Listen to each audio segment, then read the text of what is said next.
According to Statista.com, in 2023, the average price for a holiday dinner is $61.17. This dinner includes turkey, stuffing, potatoes, rolls with butter, vegetables, cranberry, pie with toppings, and beverages of coffee and milk, all in quantity sufficient to serve a family of 10. But our goal is to support families of any size. Or, if you would like, look on your local community pages on social media. Find a family that needs your care and support. Verify your donation by asking for an email with a receipt showing your $20 of work. Family caring and support is what this season is all about.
Good Monday afternoon, everyone. My name is Zach Clayton. I am the president and founder of Community Pay It Forward, Community Dare to Care, and the PAC channels. And right at this moment, I'm flying solo. That means he can talk about whatever he wants. Watch out. We're going to be talking about hockey. You know we are. No, I'm joking. Our guest is with us right now, Timothy Mabry, and he will be joining us here in just a little bit. Timothy's got a great story, tragic story as it is, but a great comeback story where he takes issues from his time in the service, the Navy, and times as a firefighter, the stresses, and he struggled mightily.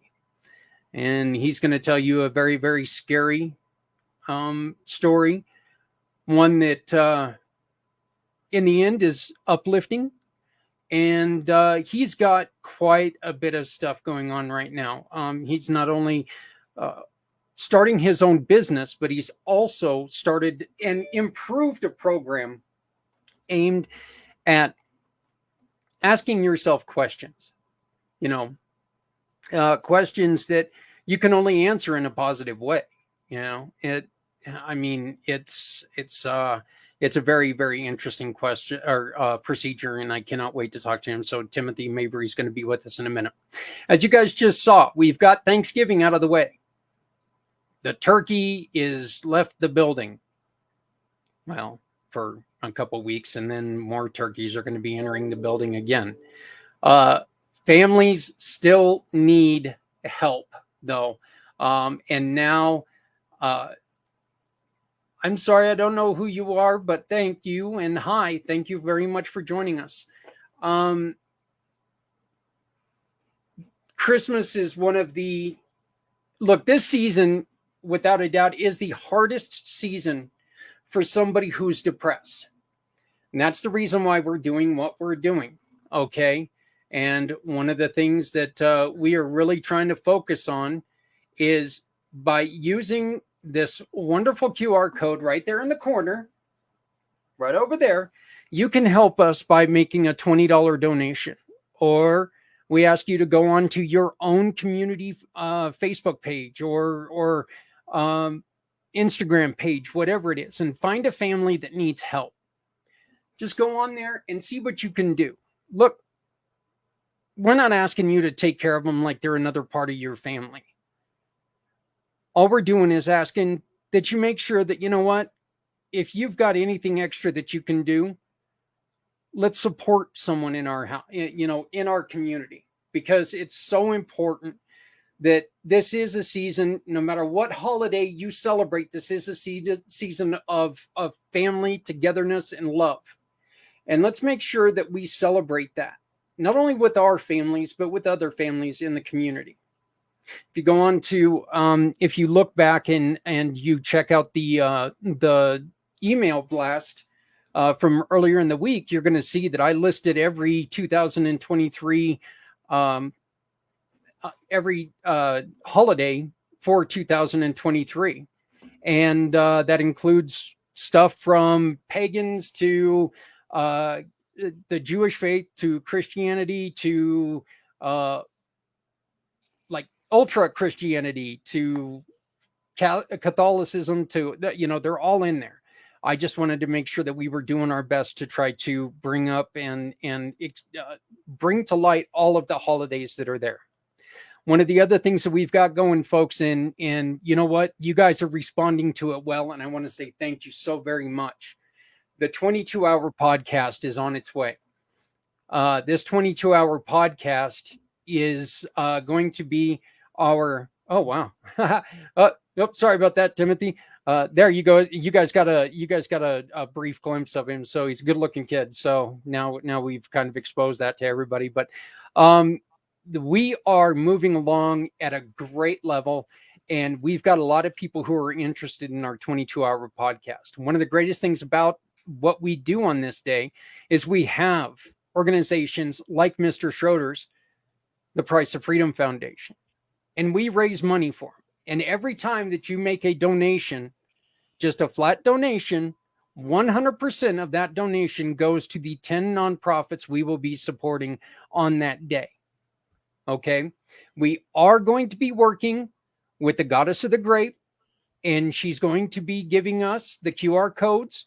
And anytime that you make a purchase of One Hope Wine, 10% of your purchase is going to go to the mission that you choose to support.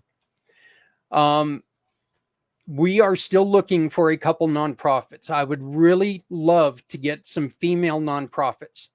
Look, women have different problems that they face with, and we want to make sure that they are represented and they're there, and we're able to, they're no longer a silent minority.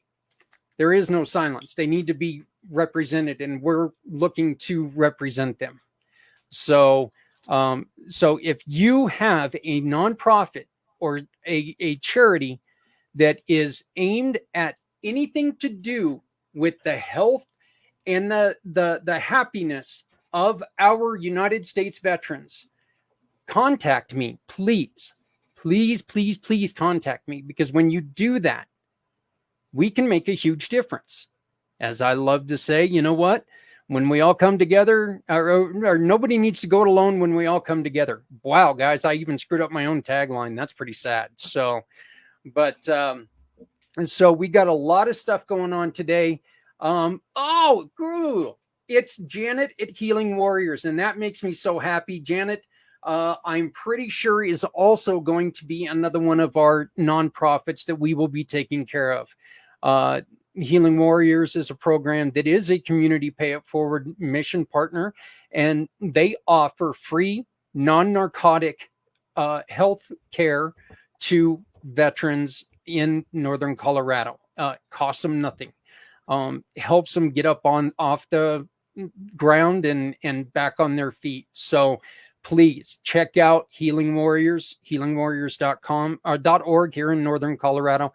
It is fantastic. And I think it's a pilot program that should go everywhere because, our veterans shouldn't have to pay for health.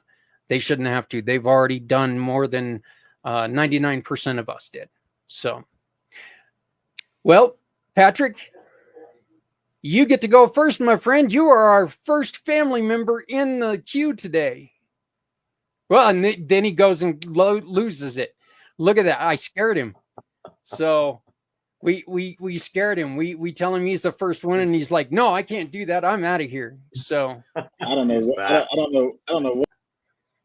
Yeah. Okay, let me pull him up on the other one. There you are. There we go. So my name is Patrick Myers. I'm the founder of Occult Edge Global, which is a platform where we are connecting as many people as humanly possible in different groups as humanly possible to be able to support each other independently without having to go through fundraisers and different things like that we'll be able to do that. Also, it is the launching point of several different organizations. One of them being, first of all, is I'm drawing a blank from it. Consuming Fire Media. And so Consuming Fire Media is my media platform where we do podcasts. We are in the middle of figuring how to do books, documentaries of people's lives, different things like that.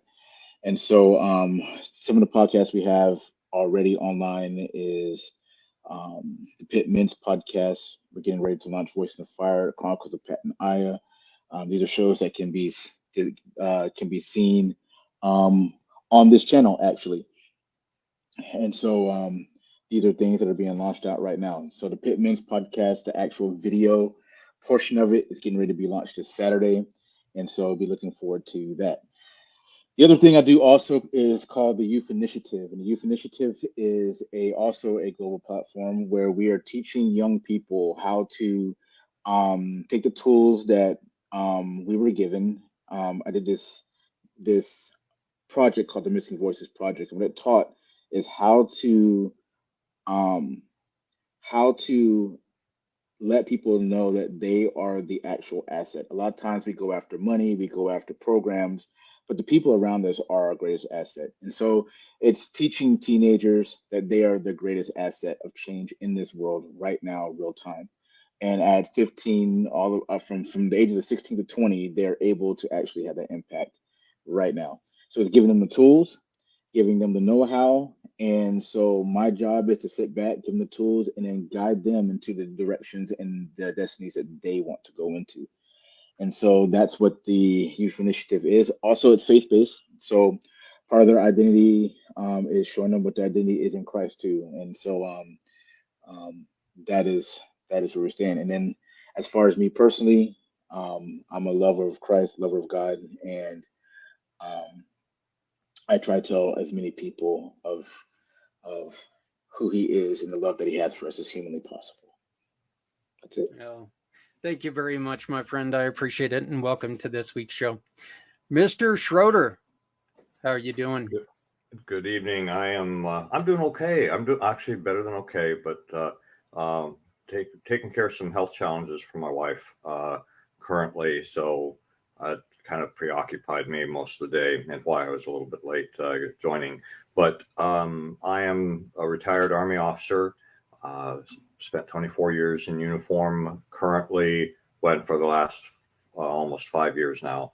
I'm the founder of a nonprofit organization called the Price of Freedom Foundation. The Price of Freedom Foundation is dedicated to telling the complete life stories of those who never got to become a veteran, those who served and died while in service to our nation. So we do complete, full, in-depth biographies on each person.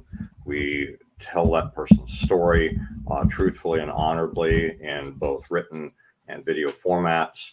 Our first story is out and available on any retailer out there called Silent Soul, The Machinist Mate First Class Alfonso Opel Amos story. If you search Silent Soul, you'll find a whole bunch of other books out there. But if you search for The Price of Freedom Chronicles, that's what's going to show up. So that's what we do. We intend to tell these stories in video documentary format as well.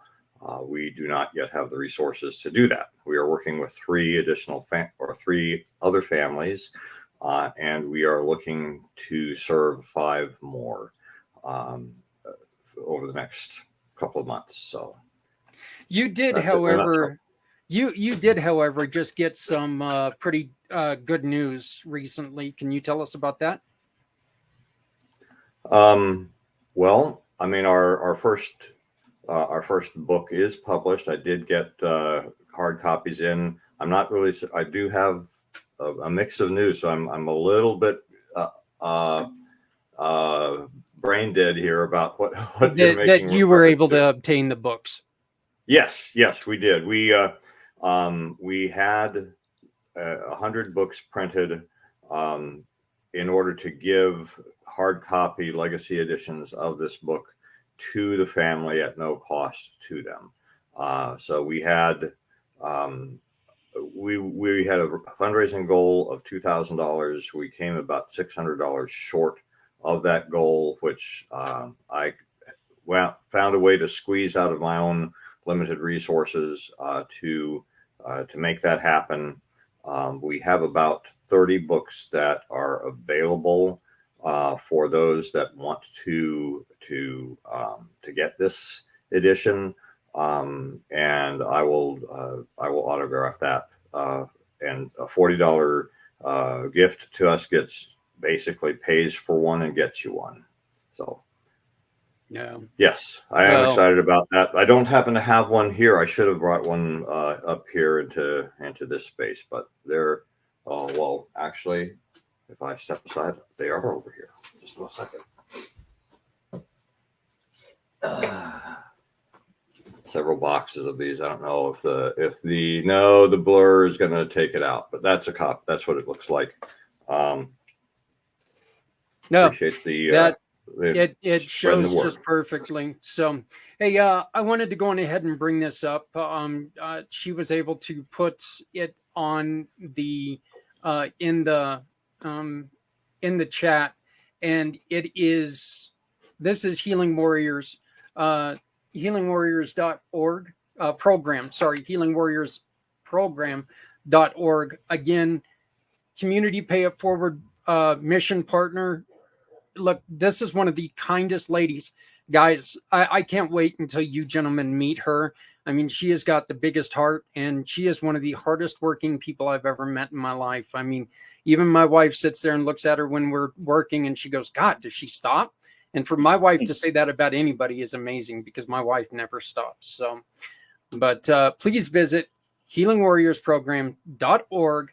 Take a look at what they're doing. You know what? Regardless, if you're outside of Northern Colorado, a donation is needed, because this is non-narcotic and this helps veterans heal. And that's what this is all about. Once again, we are going to, well, I'm just going to say it. We're going to have Healing Warriors as one of our missions as well. I have a love for Janet and this program, just because they do some fantastic things, and we will be adding them to the program as well. So they will be one of the 10 nonprofits that we are raising money for. So, all right, guys, are you ready for this? I'd like to introduce you both to Mr. Timothy Mabry. He is a veteran of the U.S. Navy and a firefighter. How you doing, Timothy? I caught you in mid-stretch there. Look at that. Yes, sir. I was waiting for you to do that, you know. Like, wait, perfect timing. Well, thanks for having me here, Zach. It's an honor. Hey, your story, Timothy, you and I had a discussion the other day, and your story is I don't want to say it's a tragic story, but it's a very, very concerning story that could have and was very close to turning tragic. But what you've done with it is something like what Patrick, what Dennis, what, we've turned something that's tragic into something that is helping others. And why don't you start by telling us a little bit, Timothy, about your story? Well, definitely. As Zach kind of alluded to, my story had some ups and downs. And it's all started when I was in the Navy back in 2011 to 2013. That's how long I served in. And during that time period, I got thrusted into a department where they were doing some really messed up stuff. One, my chief, who was in E7, would beat me with tools if I didn't know what they were. He would take me down to the lower depths of the ship and ask me, what is this tool? He specifically would hold up wrenches and other large objects, and I didn't know the answer to them. So he would take those and beat me with it. At the same time, that in that department, one of the E6s, my leading petty officer, was saying things like he was going to kill me and do other items to me. And he actually tried on multiple occasions to do those.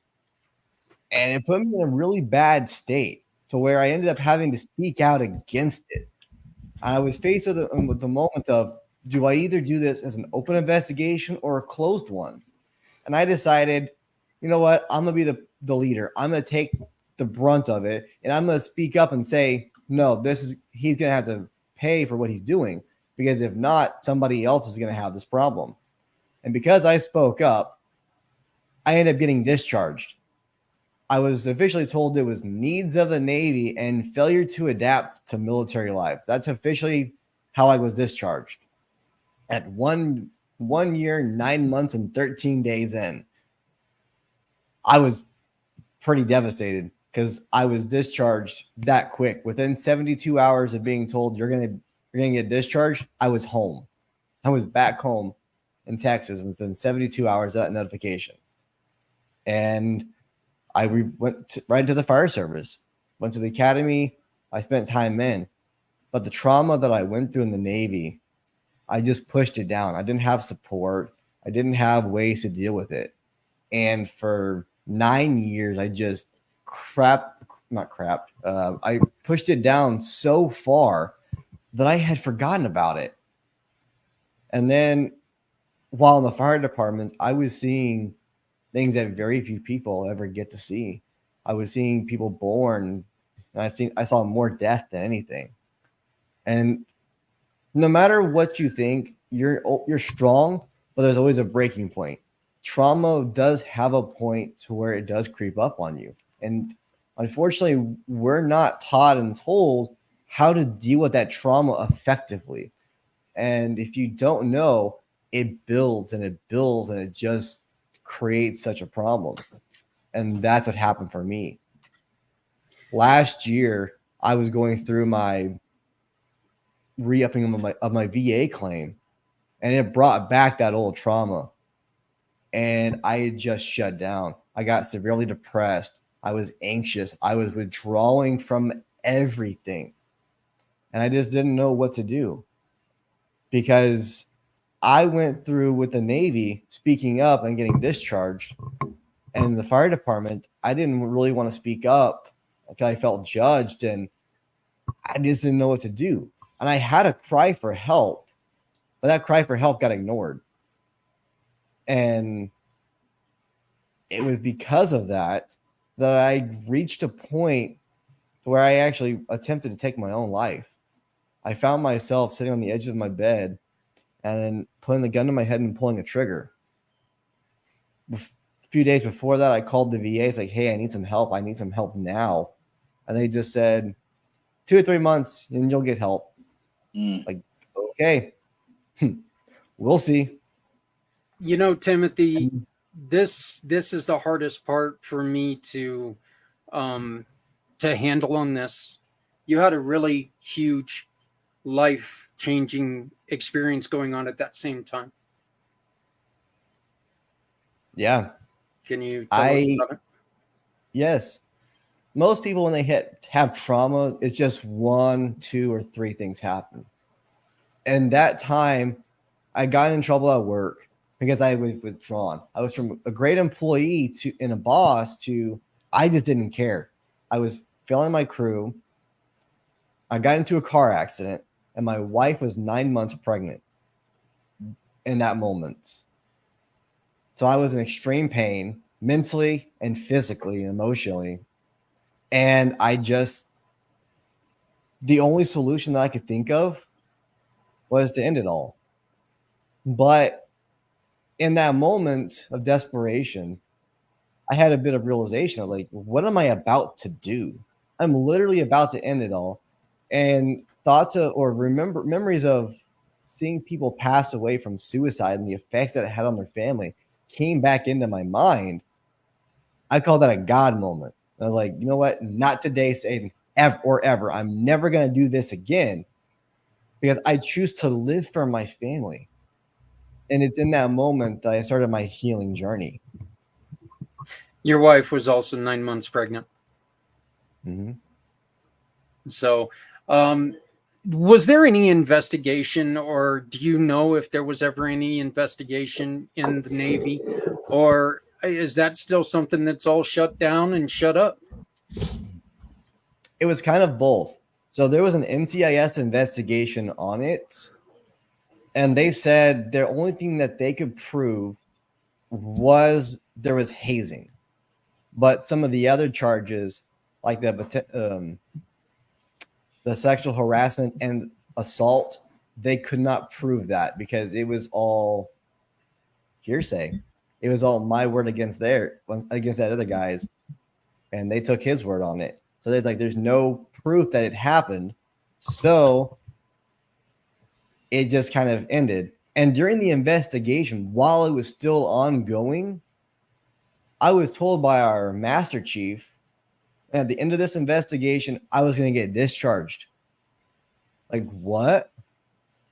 I bring up a problem what's happening in your organization, and you're saying I'm going to get discharged because I can't adapt to military life? That's not military life. Someone trying to threaten to kill you and do other things, and they actually attempt it. That's not military life. And he ended up getting discharged only because he got into a fight after the investigation was done. And that fight happened in front of the Master Chief's office by the medical bay, too. There was a whole bunch of people who witnessed that fight. And because of that fight, he got bumped down to an E2. Being over 15 years in, he got discharged because of that. I don't think he got a dishonorable discharge. I don't truly know, but that's what ended up happening to him. When you were in the fire service, you went to your battalion chief and asked him, why didn't you support me? He had a very, very unique answer. Yeah, because he was one of the people that had to cry out for help. And his answer, when I asked him, what happened in that moment when you didn't answer my cry for help? He's like, I didn't help you because I couldn't help myself. I didn't know how to overcome my own problems and didn't feel worthy, so I didn't help you. It's just, it's astonishing. Patrick? I think it's I think in a way with you said your fire chief battalion, right? Yeah, battalion chief, yes. Your battalion chief, right? Like it might sound kind of crazy, but that's probably like the best thing that he could have done at that moment. Because a lot of times, if you can't help yourself, man, like you'll end up drowning the people that you're trying to help. That's from just personal experience, man. Like if you don't have yourself right, man, there is sometimes no way you can help someone else because it's just like being inside of a like it's just like being in like say you're in a pool and being a Navy. I was in Navy too, actually. And then I understand the ship life. Uh, it's there's a lot of unspoken things, I don't ask, don't tell. in a whole lot of different areas, right? So empathize with you, man, in that aspect of things. But it's like being in a pool, right? Where if you're drowning and then I don't know how to swim, and there's all kind of reasons for that. Number one, like when I first went to boot camp, you see all the black brothers, we just sank to the bottom, you know. So you get in there, let's be real, you don't want that brother trying to come help you try to swim, right? You don't, that's the last thing you need. And and um and so, like, in that concept, in that concept, it's like, there's just grace given to the battalion chief, because like that's the worst thing. That's the worst place to be, is when you're drowning yourself. And like a lot of people don't understand, like, especially people in leadership, like they're usually the worst hurting, um, because they have to carry everybody else's pain and sufferings, right? And then now with the military portion of it, man, like, I'm not going to say a whole lot to it, but I understand the stuff that you're talking about more than you know. I was on the Roosevelt during 9/11, and it was one of the longest cruises in U.S. history, and and it there was some savagery going on out there, man. There just was, man. It happens, and but not to excuse it or anything like that, man. Just my heart goes out to you, man, because even in telling your story now, you can just still see like a lot of the hurt and pain from those things, like, still. And not saying you don't have victory over it, anything like that, but you can just still see like the remembrance of the moment, right, or the remembrance of the things that you had went through. And I just want to say to you, man, just like, it's kind of inspiring, man, how you had that moment where you had that come to God moment where it was just like you saw the effect of everything that was getting ready to happen because of what you experienced. You know what I mean? Like, like almost like the fire department saved you from taking your life in some kind of weird way by going through all that. When I got out the military, I went into EMT services, and nobody tells you that, like, like it's gonna be crazy out there, man. And it's mind blowing, the stuff that people do to people, or just the stuff that happens to people, and stuff like that out there. It just, you can't even begin to rationalize half the stuff that happens out there. And I couldn't stick with it, man. But like, it's just really cool, man, how that changed your life. When you say you had that come to God moment, can you explain a little bit more in a little bit detail, like how that actually played out in your life in that moment? Where, like, what were you thinking? Um, um, what was the key things? Not just that you want to live, but like, what were the key things that were just like, hey, this is what's going to affect things? Because you're talking about you had a 9-month pregnant wife, um, um, and so much to that you were battling with at that same time. Can you just go through a little bit more about the experience of getting to that place, and then what that click and that change coming out of that in a little bit more detail? Yeah, definitely. So in that moment, I was feeling lost, desperate, and just uncertain. There was a lot of variables that I didn't have answers to.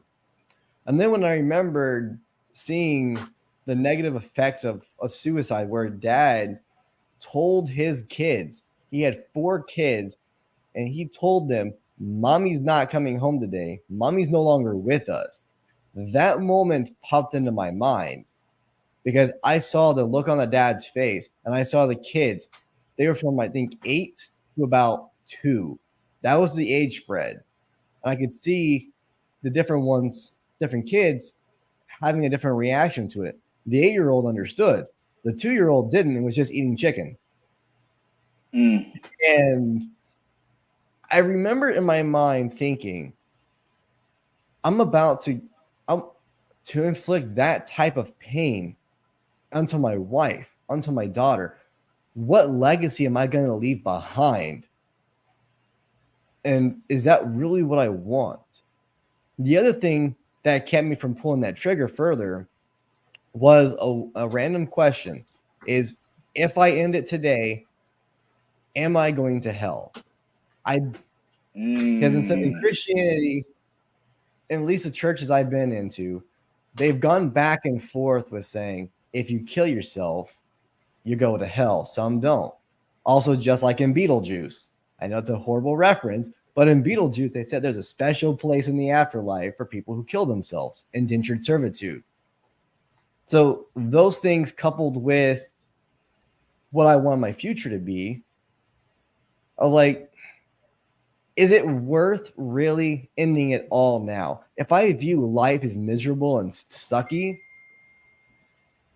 and I go to hell for eternity, which one's worse?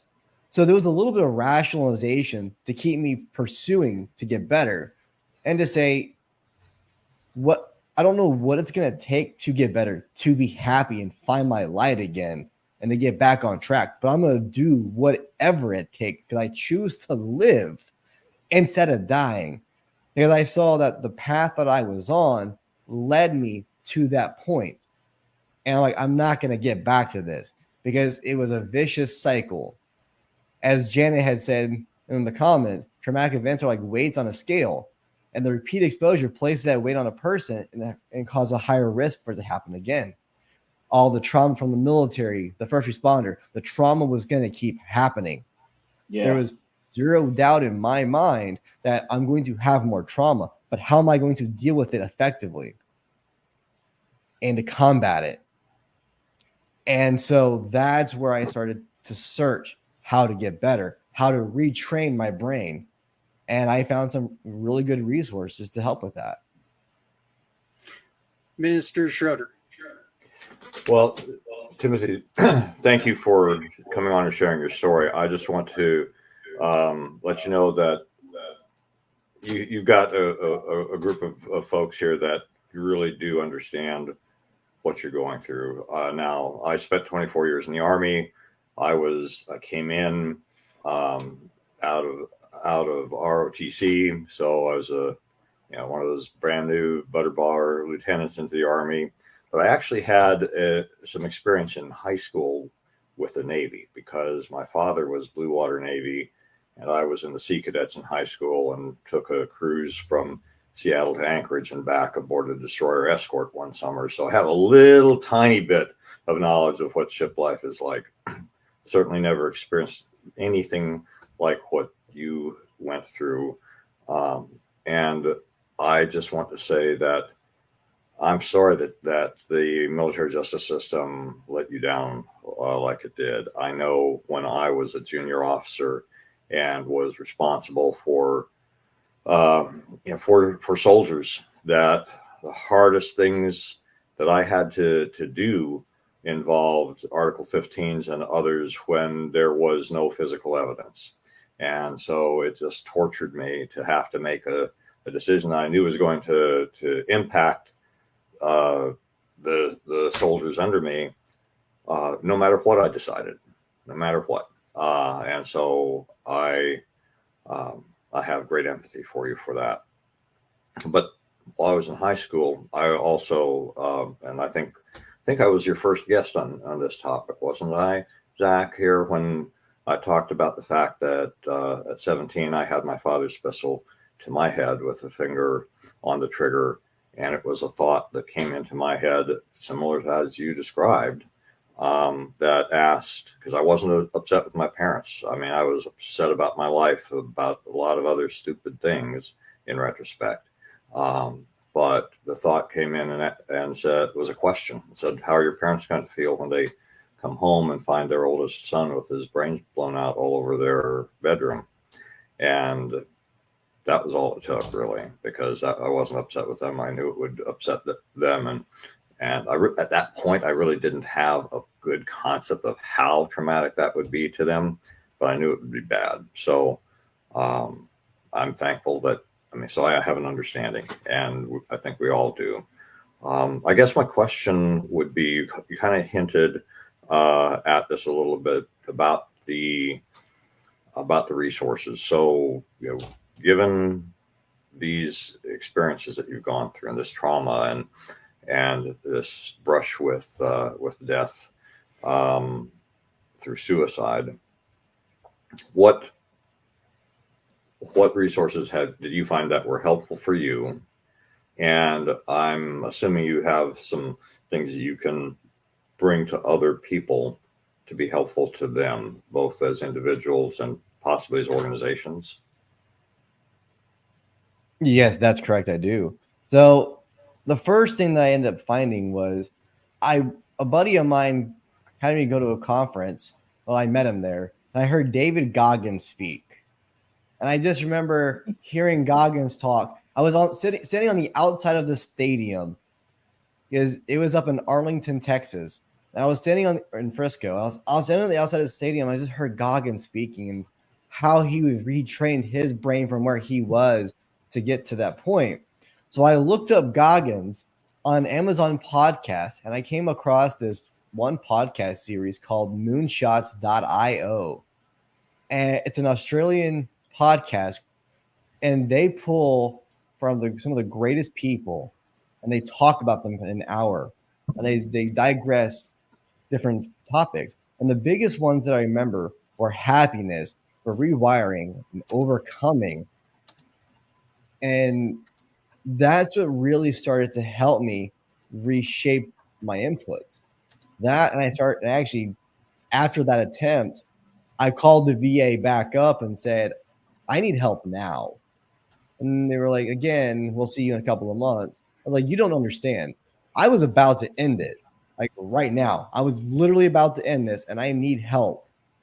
And then I got the help. They're like, okay. So they started to give me to the CPT, cognitive processing therapy, and going over stuck points. Between the podcast, the stuck points, and then getting plugged back into church, it started to have a better benefit in my life. And what I've done is I've actually created, and I'm starting to deploy on January 1st, a 30-day program that I'm created. And it's to specifically help with retraining the brain. See, what I found in the stuck points, like the military or the VA had, was you came in for one day, for 1 hour, and you talked about your issues. Ooh, big deal. That actually made it worse. For anybody who's ever been through therapy, or especially been through a lot of trauma, you know, that 1 hour doesn't make anything better. It brings up all the demons, and the demons are like, hi, we're here to play. They're like, surprise, mother. Yeah. And then you're back like, I don't know what to do. I want to get out of this, but I don't like these demons. So I would go from therapy session to therapy session. Just like, I don't know how to get over this. What do I do? So I sat down a few months ago, and I just figured, what helped me? What worked? What didn't work? And how do I retrain and rewire my brain? Because what I had found was that my thought process and what I had said brought me to that point of desperation. See, I was so focused on the past and the possible future that I wasn't focused in the exact moment. I didn't see the beauty of I was alive. I had a great job. I had a loving wife and about to be a newborn baby within a month. I didn't focus on that. I was looking at all the bad. So I started to retrain my brain for gratitude. Yes. Everyone asks, what's the secret to happiness? The pursuit of happiness, it's gratitude. There have been studies that show gratitude is the overall secret to happiness, because gratitude means you're thankful for what you have, is that initial rewiring. So instead of saying things like, oh God, why me? I'm like, you know what? Why not me? I'm thankful to be alive. You know what? I'm thankful for these opportunities. These demons, the things that I've gone through, I'm thankful for them. I'm happy they happened. Why? Because it gives me equipment and tools to help somebody else who is in that same spot. See, the storm that we're going through today means we're strong enough to in the future to pull somebody else out of that exact same storm. So those storms that I've gone through, I can help somebody else out of those places, how to retrain their brain.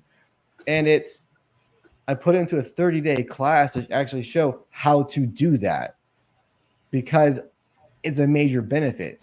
It's what I wish I had in that meantime. If the VA would have said, here's your therapy, but here's what else to do in the meantime, that would have been a major benefit to me. Instead of saying, oh God, what do I do now? To, okay, this sucks, but let me go a little bit further. You know, one of the things that I always think about is when, you know, something bad happens, we all have this tendency to go, oh my God, it's happening right now. How can this bad thing be happening right now? Guess what? It doesn't matter. It really doesn't. No matter when it happens, it's happening. So it makes it really difficult. Is that part of the acceptance that you're trying to get across? Letting people know, look, it's okay to have problems. We all have problems. Yeah, it's and not just that, but it's okay to recognize them and to say something about it. See, what part of my issue is in the fire service, if you had brought up problems, you were seen as weak. Mm-hmm. Oh, you're struggling with mental health. Oh, that call bothered you? Wuss, loser. Those were always talked about. I remember higher up officers who'd been in for 20, 30 years would talk bad about somebody who had left because of some of the traumatic stuff that they'd seen. It wasn't accepted that, hey, you know what? That may have been their breaking point. So thinking of that, it causes you to bunch it up for a long period of time. So it's, hey, you know what? You have a struggle. You have an issue. 1, embrace the suck. 2, switch from the victim mentality to the victor, saying, you know what? This happened to me. Nah, I'm not going to let it bother me. I'm actually going to choose to take that and turn for good. The Bible says what Satan meant for evil, God will turn for good. And we have to take that mentality of saying, life just gave me lemons. All right, I'm going to make lemonade out of it. It's that reshaping is what helped me overcome. It's still what helps me push forward in those days where, like, am I really good enough? Am I having a purpose? Is things going to happen? Like, no, it will happen. It's going to be benefit. I am going to push forward no matter what. Everyone suffering also needs to realize they deserve help. Many, many times I hear someone else needs it more than I do. Everyone deserves help. That's such a beautiful comment by Janet. And it's so true because, you know, and the other thing is that, you know what? I've got this. It's under control. It's under control until it's not. But if you keep piling stuff up and piling stuff up and piling stuff up, here pretty soon you don't have it anymore. And if you try to take and you get out in front of it, it is so much easier to do just that, get out in front of it, than trying to sit there and wait. You know, it's like, oh, I'm not in that dire of need. You know, okay. That's fine. You know, maybe right now you just need help getting your child to school. Might as well ask for it now, because what happens when, okay, now I need to get my kid to school and I need somebody to help make the lunch. And then I need someone to help cut my grass. And then, you know, things go like this and you start getting lost. And, you know, people get so used to hearing you say, hey, he's got it. He's under control. Everything's cool. And they tune out. And you can't let that happen, because this is too serious. It's serious, and it can be deadly. I mean, I made a comment in a sidebar thing there that I listen to audiobooks all the time. And when I just recently finished up, was published in 2005, called Deep Survival. By an author named Lawrence Gonzalez. And what struck me about that book and this conversation was it was more of an academic book than I thought it was going to be, but they did a lot of studies, or he did, and pulled stuff together from lots of sources. But the bottom line is that the people who survived airplane accidents, train wrecks, being lost in the wilderness, lost at sea, things like, all sorts of things. Some commonalities were being right here, right now, not bemoaning the past, not why me, not, we'll never get rescued, but right here, right now, and basically embracing whatever the situation was. So, and I heard that, or echoes very similar to that in what you were saying, Timothy, and that I think that is a very important mindset for people to have, regardless, because you never know when the world that we are comfortable living in is going to change suddenly. I remember one of the stories they were talking about was this couple who was driving cross country and wound up in a mountain pass in like rural Utah, and they were not at all prepared for the snow that they found themselves in. So you just never know. You never know when this is going to happen. And I think that having a mindset that is much more present, much more grateful, as you were talking about, and less, bemoaning our the things that we wish or think we should have.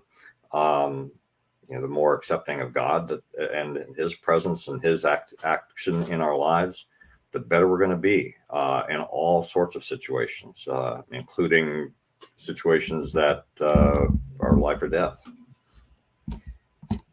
Yeah, I really do. I love this this interaction with everyone. I want to thank everyone for your comments and everything. And please, we've got a little more time. Timothy, tell us about your company Alone. We'll go on to the stuff for. Okay, this is kind of funny. Yeah, you got a friend, Patrick. So another Patrick Myers out there. Like, who is that guy? I don't know. Yeah. So, but yeah, tell us a little bit about your company, and then we'll move on to your organization. Yeah, definitely. So the company I've created is called Lead Through Fire. And the reason for Lead Through Fire is because I can lead you through the fire of your mind, your life, and in your business, and to teach you how to do the exact same for other people. And that was founded because I started to realize, being a fire officer, one big thing that I was able to do and got good at was teaching other firefighters how to go into a fire and pull other people out. And I started to realize, that's what's missing in most of the leadership training out there. Most of it teaches you how to charge in, but majority doesn't say how to pull back, when you do have the retreat or after the fire, after the situation, what do you do in the calm? Because in those moments, it's when the demons come back. And that's when you got to charge in different aspects. And that's where I created that program to do so, because you're not alone. And if you don't know what you don't know. See, everyone talks about PTSD, but very few people know what PTG is, post-traumatic growth. See, post-traumatic growth only occurs when you know what to do and how to actually overcome when you're stressed. Same with pre-planning in the fire service. You have a plan before you go in. So this way, whenever you get the situation, you have a rough idea on how to mitigate it. So I created this so that it gives leaders the tools and the resources to not only pull out their business from failing, to improve company culture, but to improve their own mental states. And that's a big thing that's missing right now, and what we need, especially since, I don't know if most people are paying attention to the market, what's happening.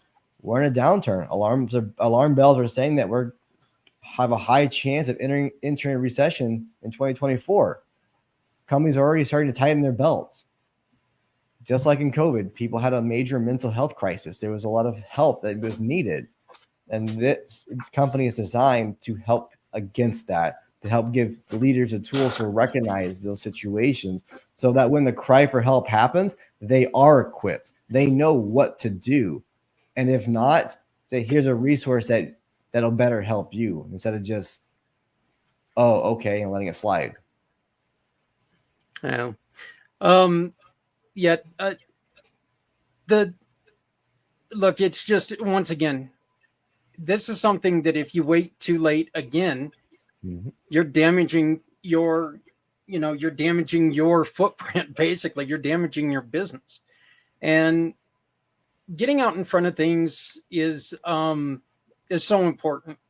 And just remember, even if it's a small ask, let people chip away at it a little bit. Make sure that your mindset is calm, because you know what? When you start seeing things like your car getting repossessed, and you start seeing those disconnect notices on your door, and you start seeing all these other things that happen, and you're at this point in time, you're like going, well, I need this money by, in 3 hours or I'm out. There's very little people can do.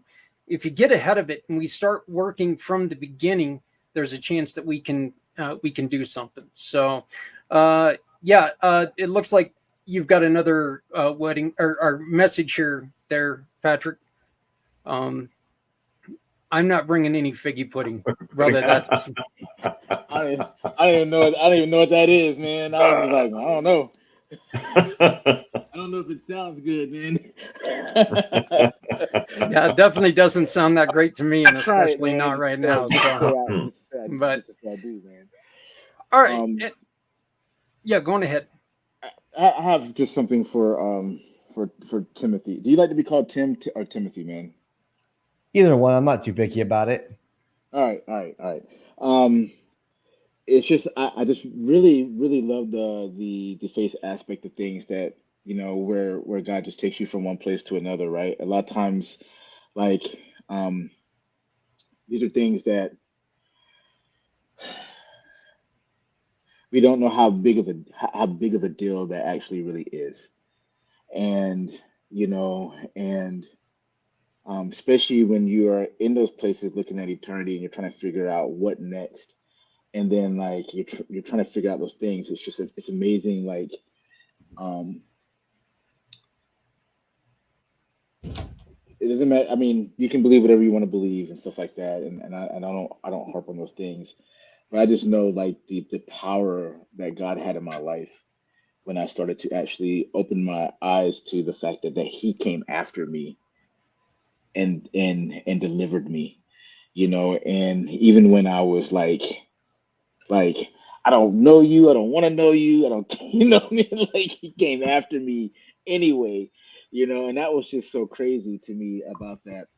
One of the things I thought was pretty cool, man, is just when you were talking about the aspect of where you just didn't, like, when the therapy started happening, you didn't have the tools. That was one of the craziest things that happened to me. I felt like I was going to therapy, and like you said, the demons are just popping out, and you're just like, yo, like, and then you come back home and like you're more depressed and anxious, and like suicide even more real than it is when it was before you was actually gonna take your life, right? And one thing I would like to say also is, like, a lot of times we're always talking about the person getting help, right? And also, one thing I want to say is, for us as people that are around the other people around us, to not be to be more aware of the people around us, and paying attention, because in general, as human beings, we are very self-absorbed, and they might not be saying it, but most of the people around you that are going through these things, they're saying it very loud in their actions and in the different things that they need help. But like, we are always of the mindset, well, if he didn't ask, and I don't need the help. And that's not necessarily true. Like, if you see somebody like in a what you call those things, quicksand. If you see somebody in quicksand, you don't need that person to go, hey, I'm in quicksand, can you please help me? You could be walking by that and be like, that dude needs a freaking rope. Let me toss it to him and then pull him and help pull him out. And I think that's sometimes the place where we're afraid to jump into, or because there's a lot of implications sometimes of throwing a rope. You know what I mean? It is. That's just a part of it. that's part of the human experience also is, um, are we going to be that person to pay attention to the things that's happening around us? Because it's a two-way thing, man. I can't tell you how many times where, um, even if there are signs that you don't know, there's something about even asking. Like, they might not have nothing going on with them, but be like, hey man, are you really okay? Is there any way I can help you? Or hey, I don't know what, hey lady, hey lady, what are you going through? How can I help? Like, is there something going on where I can just sometimes asking the question can open the door to like something deeper. And a lot of times we're afraid to ask that question. And um, so that's like the both of the things that I would like to actually add to what you're saying, because there's so much power in asking. But like I remember being in that place and I didn't know how to ask. I didn't know I didn't even actually know I was going through all the things I was going through at the time. I didn't even know I was depressed. I didn't know I had anxiety. I didn't know I was having panic attacks. I just know my world was just being flipped upside down, and that was all that I knew. And then it was just darkness. It was complete darkness that I was going into, and I couldn't understand why nobody around me understood that I was in darkness. That was really the reality of the situation I was in. And from the things that you were saying, it seems the same that was happening to you, my brother. Like it just like everything was happening, and you just don't even know it. And now you're in this position, but then God delivered you in that moment, and the light came on, and now He's brought you through this place to actually help others. But those are just some things that for the people out there, um, listening to Timothy's story, and just the turnaround of it, like the other aspect that you can personally do and be paying attention to right now. Yeah. Going ahead, Timothy. You're right. The questions are very important. Like one thing that I did is I played experiments on people in my healing journey last year. I would actually, like when I was starting going to church, people ask, "How are you doing today?" I was like, "Not good at all, horrible," just to see what people would do. And I found that most people wouldn't even engage that in church, the place that you think that you're going to get help and there's more people to help you. Even at that, most didn't know how to engage it. But one thing that I learned is when you hear those questions, like, how you doing? Okay, I could do better. Living the dream, another day, another dollar. Those are all very silent cries for help. They're not the big help me now, I'm going to end it. No, that's saying that there's something wrong, and that's the brain subtle way of saying I need help, but I don't really know how to ask for it because I'm afraid of being judged. And once you're like mentally aware and you're in tune with yourself, and now you can start paying attention to other people, you pick up on that. Like there was a guy who I knew was having some major issues, and he said that he was like, "Man, I'm doing all right." Like, all right, reading in between the lines, I know something's not right. Like something is very wrong. What's happening? Then he started to open up. When those cries for help or those little comments happen, you start asking those questions. It shows people that you care. And then if you throw in your own little vulnerability with it of, hey, I've been there. Like I actually try to end it. I've been depressed too. Oh, really? Yeah. It's mixing that vulnerability with creating a safe place that institutes creates that healing. And that's one thing that I teach is how to have those questions that have a deeper understanding and how to foster a good culture, because that's what's really needed is how to have leaders who truly care and understand. But they first have to care and understand themselves before they can help anybody else. If you can't help yourself, you're not going to help anybody else effectively. You can try all you want, but promise you, it's not as effective. Been there. Well, and the people who say, I mean, from the standpoint of myself, when people ask, how are you doing? Oh, I'm doing okay. I'm doing all right. It's like, because I say that because a couple of things. Number one, I don't have time to get into the full depth of what's really going on. in this situation. Or number two, I really don't think this person cares. I really don't. I just don't trust them. And so I'm going to give him the pat answer to kind of end the conversation and move on. So, but having, and it's because most, as you're describing, most people in church and different organizations that I've been part of, unless you are consciously and specifically making a choice to be available and present and willing to help somebody in the situation that they're in, most people are just not going to do it. They're not trustworthy for that. Yeah, and I think one of the things that people have to do is remember, if you can't answer the question, you know, if somebody says, look, I'm messed up, if you can't answer that question, if you can't sit there and listen to the statement, if you can't sit there and try to, you know, listen through, first off, listen, not talk, listen through, then don't ask the question, okay? Don't ask a question thinking that you're going to get a rosy red answer, okay? You know, this isn't, you know, it's not like that. You got to make sure that you are able to handle what's going to be said. And there's a huge possibility it's going to be ugly, very ugly. And if you can't answer that question, you could do even more damage. So, uh-oh. Well, somebody's dancing. So, Can I say something to that real quick? Yep. To add on to what you're saying, because that's very, very important also, if you don't think you can, like 9 times out of 10, you know somebody around you that could. Mm-hmm. And so like for instance, like that person that's in the quicksand, you might be the person walking around there. You ain't got no arms, so it's going to be pretty hard to pull that person out of the quicksand, right? But you got 2 legs to go to the next person and a mouth to be like, hey, there's a guy back there in the quicksand pit that the quicksand pit that needs somebody to pull him out. You got 2 arms and good legs, man. Can you go help him? Like that's the power of community, you know, and being aware, you know, and that's how we all help each other, you know, because that's I think that's a very, very important thing too, because like that is dangerous. If you know you don't have the capacity. Like I know I don't have the capacity for certain things, so I don't engage in those things.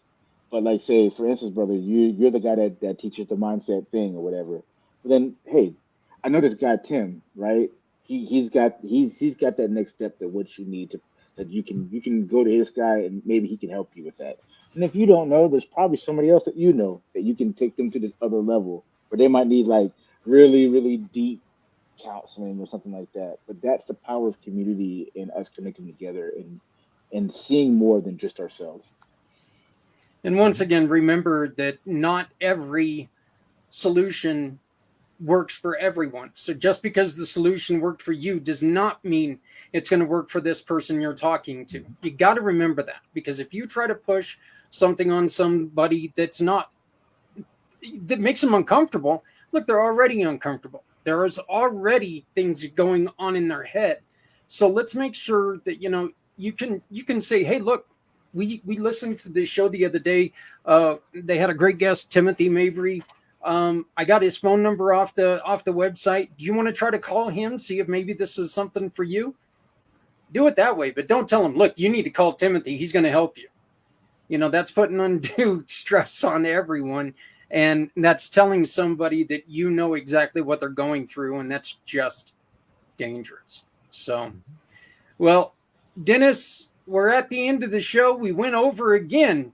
Look at this. Yes, we do. And it happens because you attract such fantastic guests. I mean, I feel like this conversation really has just started. So, Timothy, I want to thank you for coming on. I don't want to rehash what I said before, but I know that the trauma experience was unjust and terrible. And I'm glad that you had that revelation in the moment when you were about to take your life. And I'm thankful for the path that you're on and the resources you have. And I hope that individuals and companies out there will take advantage of it. Patrick? brother. Your story is very, very encouraging. You know, um,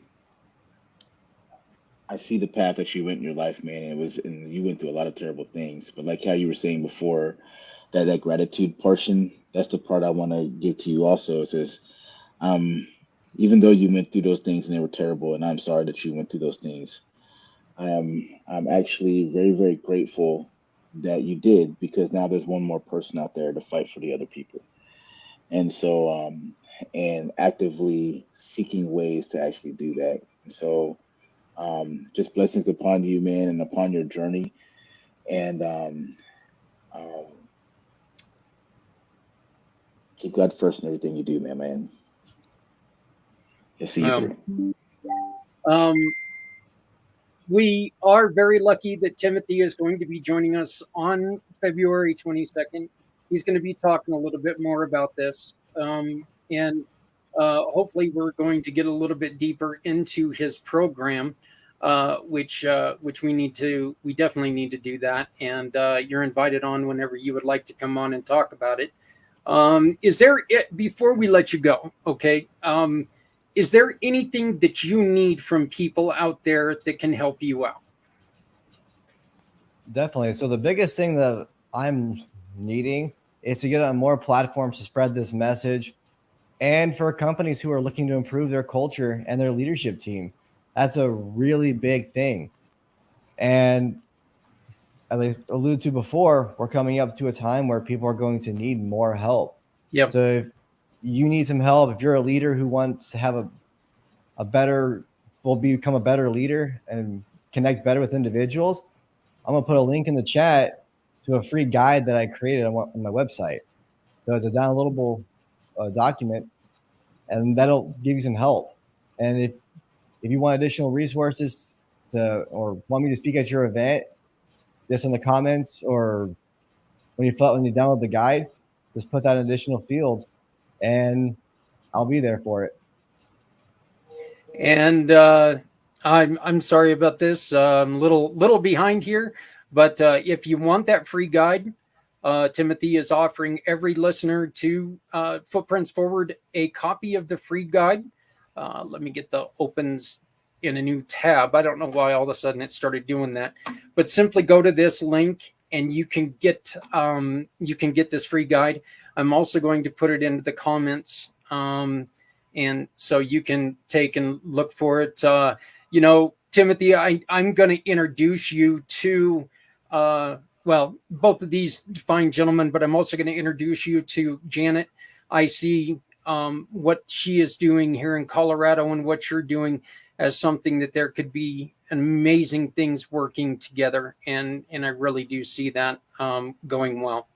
So, but you've got it in the chat. You've got it right here in the on the screen. So please get this free guide, check it out, and be there if somebody needs you. Okay, but make sure you're there. Put this thing down.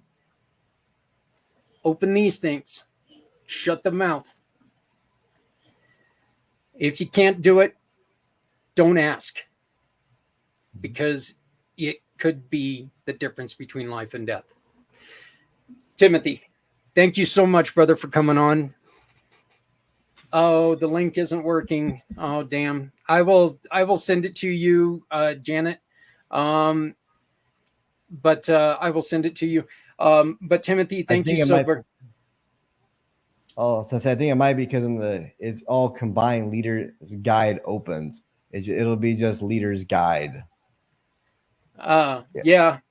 I will send it to you, Janet, as soon as this is over. So just we can try to do it.